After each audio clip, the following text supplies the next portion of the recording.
Creativity in fashion designing. Where do ideas come from? Well, the truth is from anywhere. You could be walking down the street and you see someone or something that inspires you and you take notes. You say, ooh, I like that. So start creating a fashion diary, right? What is a fashion diary? Well, we know what a diary is. So fashion diary obviously gears to the fashion designing process. Maybe you see a new fabric, a new polka dot, a new pair of shoes, a new jewelry, a new something that, that inspires you, that you like, a new lipstick color, a new pair of glasses, a new pair of shoes. It could be anything that you like and you say, ooh, I like this.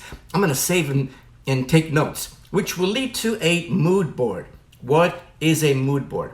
A mood board is a board that you can put on a wall if you have space, which is, think of it like a collage of things and ideas that inspire you.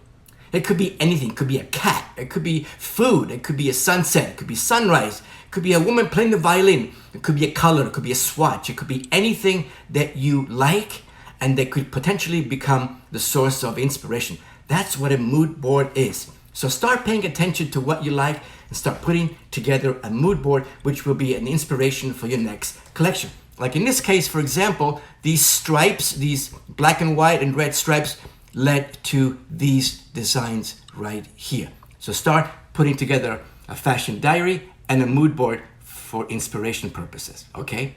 Go for it. It will help you, trust me.